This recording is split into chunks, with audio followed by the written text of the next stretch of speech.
Ini namanya gharar, nggak jelas, nggak bisa dipastikan. Jual beli anak lembu yang masih dalam kandungan perut ibunya, boleh? Nggak boleh. Kenapa? Ada gharar. Kenapa? Boleh jadi di dalam kandungan betina ini, lembu betina ini 3 ekor lembu, yang dia beli cuma 1. Boleh jadi memang 1, tapi begitu lahir mati. Jadi jual beli seperti ini dilarang. Jadi jual beli buah rambutan yang masih hijau juga nggak boleh. Buah duku, buah langsat yang seperti itu dilarang. Kalaupun seandainya mau kita beli, yang pertama yang disepakati oleh para ulama adalah jualnya setelah, kalau buah-buahan sudah matang, tinggal petik. Kalau duku sudah kuning, sudah bisa dipetik. Kalau durian tinggal tiup sikit aja, dah jatuh dia. Nah, itu boleh. Ataupun belum masak, boleh dengan syarat langsung dipotong segera, sehingga tidak menimbulkan perselisihan antara si penjual dan si pembeli di kemudian hari. Ini di antara bentuk perkara-perkara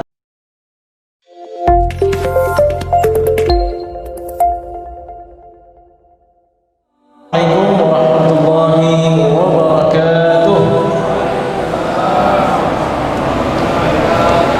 Alhamdulillah rabbil alamin. Alhamdulillahilladzi alafa baina qulubina fa asbahna bi ni'matihi ikhwanan mutahabbina fihi. Allahumma salli wa sallim wa barik wa akrim wa an'im ala sayyidil ghurril muhajjalin الذي بعثته رحمة للعالمين نبينا وحبيبنا محمد وعلى آله وصحبه أجمعين. رب اشرح لي صدري ويسر لي أمري واحلل عقدة من لساني يفقه قولي. أما بعد, puji dan syukur kepada Allah Subhanahu wa taala pada malam yang berbahagia ini. Allah masih memudahkan langkah kita, masih memberikan kepada kita kesempatan sehingga dapat bersama-sama menghadiri acara kajian kuliah Fardhu Ain yang kita rencanakan di setiap malam Ahad. Dan pertemuan ini adalah pertemuan yang kedua. Mudah-mudahan rahmat dan barakah dari Allah Subhanahu wa taala terus bercucuran kepada kita. Amin ya rabbal alamin. Salat dan salam kepada Nabi besar Muhammad sallallahu alaihi wasallam, nabi yang sangat kita cintai, nabi yang sangat kita rindui. Mudah-mudahan cinta dan rindu tersebut berbalas dengan cinta dan rindu dari Rasulullah sallallahu alaihi wasallam kepada kita. Mudah-mudahan sebagaimana kita di dunia ini dianugerahkan menjadi umat beliau tanpa kita minta, mudah-mudahan di hari akhirat kelak Allah pertemukan kita dan himpunkan kita dengan beliau setelah kita memintanya. Di pertemuan yang lalu kita mengkaji sebuah hadis yang diriwayatkan oleh Imam At-Tirmidzi. Masya Allah ya, Kadis Dayah juga berhadir ya, kepala bagian Dayah di Aceh Timur untuk berhadir pada malam berbahagia ini. Jadi pertemuan yang lalu kita mengkaji sebuah hadis yang diriwayatkan oleh Imam At-Tirmidzi dalam sunan beliau dari salah seorang sahabat Rasulullah sallallahu alaihi wasallam yang bernama Abu Sa'id Al-Khudri radhiyallahu anhu. Abu Sa'id Al-Khudri mengatakan bahwa Rasulullah sallallahu alaihi wasallam bersabda, ada 3 perkara, ada 3 kunci. Kalau kita pegang perkara tersebut, kalau kita pegang kunci tersebut, maka surga bagi kita. Maka surga bagi kita. Kiranya ini adalah kunci surga yang paling mudah dibandingkan dengan yang lainnya. Yang lain menyebutkan sampai 7, sampai 10, sampai banyak sekali. Dalam hadis ini hanya 3 perkara. Man akala tayyiban, siapa yang membatasi dirinya bahwa yang dia makan hanya sebatas yang halal dan tayyiban, Itu nomor satu. Yang kedua, wa amila fi sunnah, yang dia lakukan tepat dengan sesuai, tepat dengan sunnah Nabi sallallahu alaihi wasallam. Dan yang ketiga, wa aminan nasu bawa'iqahu, orang-orang merasa nyaman dari kejahatan dirinya. Dakhalal jannah. Tiga perkara ini menjadikan seseorang pasti masuk ke dalam syurga. Bahkan para ulama mengatakan akan didahulukan untuk masuk dalam syurga, akan didahulukan untuk masuk dalam syurga Jannatul Na'im. Salah seorang sahabat mengatakan, ya Rasulullah, inna hadha, ya Rasulullah, orang yang seperti ini al-yawma, di saat ini, lakathir, sangat banyak. Maksudnya, ya Rasulullah, sekarang banyak, bagaimana dengan masa yang akan datang? Rasulullah sallallahu alaihi wasallam menjawab, wa sayakunu fi qurunin ba'di. Bahkan orang-orang yang bisa menjaga tiga perkara ini yang akan masuk dalam surga juga akan banyak pada kurun-kurun setelah aku. Masya Allah. Pertanyaannya, apakah kita masuk dalam kafilah tersebut? Mudah-mudahan. Amin. Amin ya rabbal alamin. Bapak-Ibu sekalian yang dimuliakan oleh Allah Subhanahu wa taala, di pertemuan yang lalu kita sudah mulai memukaddimahi tentang pentingnya mengkonsumsi yang halal. Masya Allah, hadis Nabi tentang mengkonsumsi yang halal banyak sekali. Laki-laki yang berusaha mencari rezeki yang halal, ternyata perumpamaannya, kata Rasulullah SAW, kal mujahid fi sabilillah, seperti seorang mujahid fi sabilillah. Luar biasa. Begitu juga orang yang tidur di malam hari karena letih mencari rezeki yang halal di siang hari, itu tidurnya itu adalah penebus dosa bagi dia. Bangun tidur dia dalam kondisi hilang dosa-dosanya. Masya Allah. Orang yang mencari rezeki lalu mati demi meraih rezeki yang halal, matinya itu terhitung syahid fi sabilillah. Maka jangan sembarangan dengan orang yang mencari rezeki. Apa pekerjaannya? Kuli bangunan. Walaupun kuli bangunan, kalau memang itu yang halal yang dia cari, tidak ada yang haram yang dia peroleh, dia bawa pulang ke rumah, dia ini seorang mujahid fi sabilillah. Masya Allah. Jadi jangan sepedekan orang yang bekerja. Orang yang bekerja semuanya mulia. Innallaha yuhibbul mu'min al-muhtarif. Dalam sebuah hadis, sesungguhnya Allah Subhanahu wa taala mencintai mukmin yang punya pekerjaan, muhtarif. Kenapa? Karena usaha mencari rezeki yang halal ini sungguh sangat luar biasa. Sebaliknya, rezeki yang haram itu bencana. Bahkan para ulama tidak setuju mengatakan itu rezeki. Rezeki itu mesti yang halal. Yang haram bukan rezeki. Bahkan Imam Al-Ghazali dalam kitab Ihya Ulumuddin, beliau mengatakan harta yang haram itu sebagai khabith. Khabith. Apa arti khabith? Najis. Sesuatu yang busuk, sesuatu yang manusia jijik terhadapnya. Maka kalau kita sadari makna ini, kita enggak akan sembarangan menempuh atau mencari atau membawa pulang harta yang syubhat, apalagi harta yang haram. Sidang hadirin wal hadirat, Bapak dan Ibu sekalian yang dimuliakan oleh Allah Subhanahu wa taala. Betapa kita hidup di akhir zaman penuh dengan tantangan, yang haramnya saja susah, apalagi yang halal. Ustaz, baik hak berhaba je no. Nyo tengok bak urip, bak masa yang haru mentang susah, pula yang haru. Jadi maksudnya apa? Yang penting bisa makan sajalah Ustaz. Bapak Ibu sekalian, rezeki itu jaminan dari Allah Subhanahu wa taala. Kita belum lahir, baru 120 hari di dalam kandungan ibunda kita, malaikat sudah kirimkan. Allah sudah mengirimkan malaikat untuk meniupkan ruh dan mencatatkan 4 perkara. rezekinya, ajalnya, amalnya, wa syaqiyyun aw sa'idun, dia akan menjadi orang yang celaka atau orang yang bahagia. Maka jangan pernah kita cemas dengan urusan rezeki. Yang patut kita cemaskan, apakah yang kita peroleh itu halal atau tidak. Ada beberapa pintu penyebab rezeki atau harta yang kita dapatkan haram. Yang pertama, riba. Bergerak riba. Hati-hati dengan harta riba.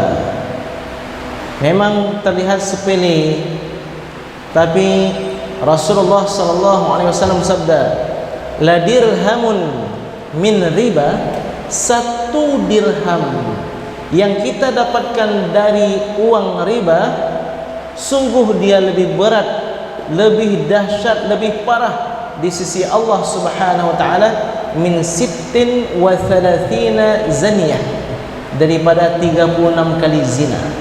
Siapa di antara kita yang enggak tahu betapa besarnya dosa zina? Semua kita tahu. Zina dosa besar, petaka yang kita berlindung, Allahumma adfa'anna al-bala' wal ghala' wal waba' wal fahsya' wal munkar waz zina wal riba was suyuf al mukhtalifata was syada'id wal mihal ma zahara minha wa ma batan. Kita berlindung, memohon doa tolak bala agar jangan ada zina di masyarakat kita. Ternyata riba itu lebih parah dosanya. Kalau kita hitung-hitung aja, satu dinar itu 4,25 gram emas. Berarti lebih kurang berapa? Lebih kurang sekitar 3 juta. Satu dirham itu 1/10-nya, berarti 4 juta menjadi 400.000. 400.000 yang kita dapatkan dengan harta riba itu lebih buruk daripada dosa 36 kali berzina. Mohon maaf nih, kita matematik sedikit. Maksudnya bagaimana? Satu zina itu berapa rupiah riba? Silahkan dihitung. 400.000 bagi 36, 11 atau 13.000. Ternyata 13.000 rupiah yang kita dapatkan dengan cara yang riba itu sebanding dengan 1 kali berzina. Na'udzubillah. Tapi hana malay orang tidak malu untuk melakukan riba. Kalau kedapatan mesum atau selingkuh dimuat di medsos, waduh malu, keluarga malu, akan mencaci maki, akan mungkin enggak menganggap lagi kita keluarga. Tapi untuk riba, siapa yang malu? Pandai drone motornya, kredit di bank, ya. Dari mana anda bangun rumah? Dari sana. Bapak sekalian, bukan berarti semua bank itu non syar'i, bukan semua bank itu haram. Alhamdulillah di Aceh sudah ada pergerakan, yaitu tidak ada bank konvensional di Bomo Aceh Darussalam. Itu sebuah hal yang positif agar kita bersih daripada riba. Karena riba ini malapetaka. Negeri yang tersebar riba di dalamnya pasti banyak musibahnya. Itu diantara yang disabdakan oleh Rasulullah sallallahu alaihi wasallam.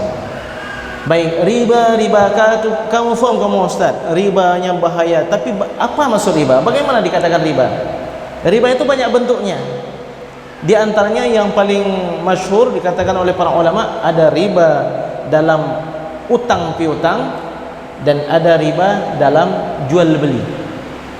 Riba dalam utang piutang, minta tagihan lebih dari harga yang pertama dipinjamkan, diutangkan. Kita berutang 200.000 satu bulan. nanti minta balik 250.000. 50.000 itu adalah riba. Ya. Ya Ustaz, tapi macam mana dia lambat melunasinya? Dia berhutang 2 juta 1 bulan. Udah 1 bulan enggak dia bayar. Dia minta 1 bulan lagi. Ya saya minta tagihan lebih lah. Saya minta 2.200.000 tambah 10%. Itulah riba jahiliyah, riba dalam utang piutang.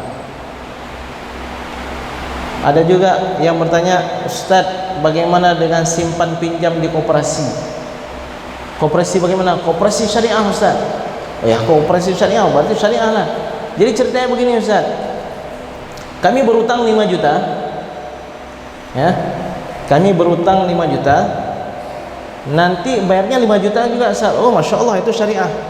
Tapi Ustaz, ketika kami berutang 5 juta itu, kami harus bayar apa namanya tuh? Harus bayar ya formulir. Harga satu formulir untuk 1.100.000. Jadi kalau utangnya 5 juta harus bayar 5 formulir. Berarti berapa?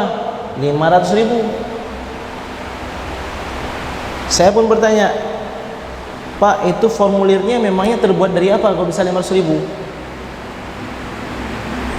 Harga formulir 500.000? Iya. 500.000 harga formulir? Iya. Terbuat dari apa? Ya kertas. Jadi harga kertas itu 500.000? Iya. Kok bisa? Karena tertulis di situ 500.000. Jadi gara-gara tertulis 500.000 maka formulir itu berharga 500.000. Iya. Jadi ya begitu kami harus bayar. Saya bertanya, itu kertas itu dibuat dari apa? Kertas biasa. Jadi mengapa 500.000? Dia masuk ke printer, ketika keluar tertulis 500.000. Jadi harus bayar 500.000. Ini sebenarnya permainan nih. Hakikatnya utangnya 5 juta tapi minta tambahan 10%. Kaidah fikihnya, kullu qardin jarra fihi naf'an fahuwa riba. Semua utang yang ada manfaat kembali kepada si pemiutang, maka dia adalah riba. Semua ya, kullu qardin, semua akad utang piutang jarra fihi naf'an, yang ada manfaat kembali kepada si pemiutang yang jok pengen gedenya, fahuwa riba, itu adalah riba. Namanya bank, namanya koperasi syariah. Tapi kalau begitu ya sama saja. Tapi Ustaz, ada bank Ustaz, kalau seandainya kami terlambat bayar diminta tambahan lebih. Bagaimana ceritanya? Enggak tahu lah, pokoknya minta bayar lebih. Saya pun bertanya kepada pihak bank, sebenarnya gimana cerita? Nyo bank syariah kok pelaku lagi nyo? Begini Ustaz, kami enggak akan minta tagihan lebih dalam pelunasan utang kecuali seseorang yang sengaja melambat-lambatkan pembayaran utang. Dia mampu, tapi sengaja dia tunda-tunda. Dia tunda, padahal dia punya kemampuan. Jadi bagaimana itu? Iya, kami harus memberikan hukuman supaya jangan berulang lagi. Dan uang tersebut tidak kami masukkan ke dalam kas bank kami. Jadi bagaimana? Uang tersebut kami berikan untuk fakir miskin, untuk panti asuhan, untuk panti jompo dan seterusnya. Oh begitu duduk perkaranya. Ya kalau seperti itu memang ada sebahagian ulama yang membolehkan, tapi ada juga ulama yang tidak membolehkan. Ini sebagai contoh.